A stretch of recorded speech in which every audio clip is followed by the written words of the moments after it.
Alors, l'intelligence artificielle va-t-elle vraiment remplacer les ingénieurs logiciels? C'est la grande question qui agite toute la tech en ce moment.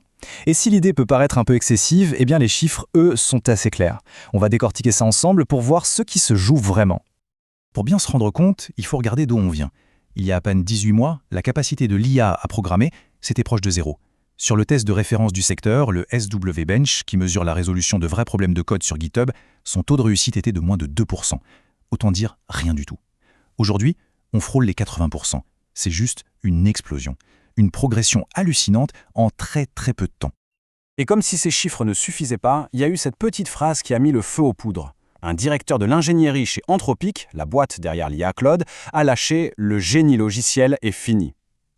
Forcément, la réaction de la communauté a été immédiate, passionnée, un mélange d'inquiétude et d'indignation. Bon, cette affirmation a eu l'effet d'une bombe. Mais, comme souvent, derrière le gros titre choc se cache une réalité beaucoup plus nuancée. Et c'est justement cette nuance qui est la clé pour comprendre la transformation qui est en train de se produire. Alors, faut-il en conclure que la profession est condamnée? Ou est-ce qu'on est simplement face à une transformation si radicale qu'elle nous oblige tous à repenser ce qui a vraiment de la valeur dans ce métier? La clé, pour y voir clair, c'est de faire une distinction fondamentale, une qu'on oublie trop souvent, la différence entre le codage et le génie logiciel. D'un côté, on a le codage. En gros, c'est l'acte de traduire une logique bien définie en instruction pour une machine. C'est un travail de traduction technique pur et dur. De l'autre, on a le génie logiciel.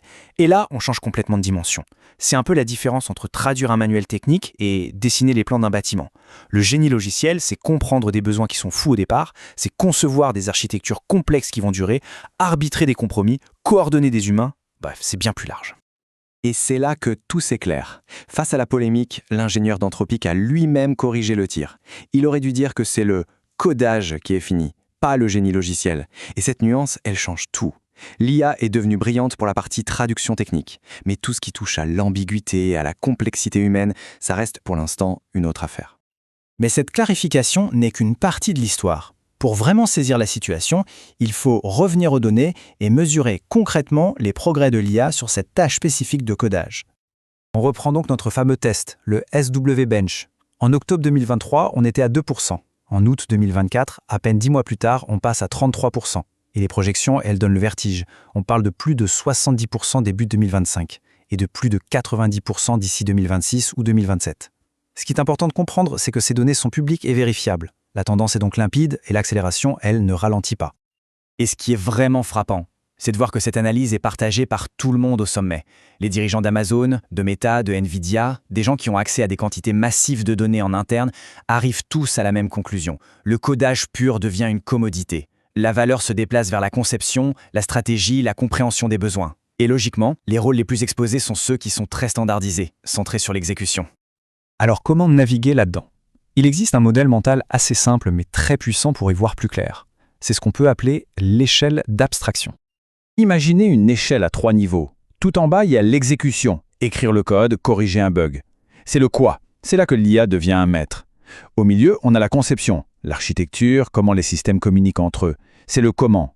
Là, l'expertise humaine est critique. Et tout en haut, on trouve la stratégie. Comprendre le vrai besoin, arbitrer, coordonner les gens. C'est le pourquoi. C'est ici que se crée la valeur qui dure. La dynamique est donc claire. L'IA grimpe cette échelle en commençant par le bas. Et plus on monte, plus les problèmes deviennent ambigus, humains, et plus le travail a de la valeur. Autrement dit, si la valeur d'un travail repose uniquement sur l'exécution, il est menacé. Si elle repose sur la capacité à définir le pourquoi et le comment, il devient stratégique. L'intérêt de cette grille de lecture, c'est qu'elle permet de passer de l'anxiété à l'action. L'idée n'est plus de subir, mais de choisir activement où l'on veut se positionner pour l'avenir. La question devient alors très personnelle. Aujourd'hui, sur cette échelle, où se situe sa propre valeur ajoutée? Est-ce que c'est principalement dans l'exécution, dans la conception ou plutôt dans la stratégie? Il y a d'ailleurs des signaux d'alerte assez faciles à identifier. Un travail qui se réduit de plus en plus à de la pure exécution technique. Des vagues de licenciements qui ciblent surtout les profils intermédiaires, peu spécialisés. Une entreprise qui investit massivement dans les outils d'IA, mais pas du tout dans la formation de ses équipes. Ou encore un manque d'expérience personnelle sur l'architecture, la prise de décision ou l'interaction directe avec les utilisateurs. En résumé, la direction du changement est certaine. L'automatisation du codage va s'accélérer, il n'y a pas de doute là-dessus. La seule vraie inconnue qui reste, c'est le calendrier, le timing exact de cette transformation.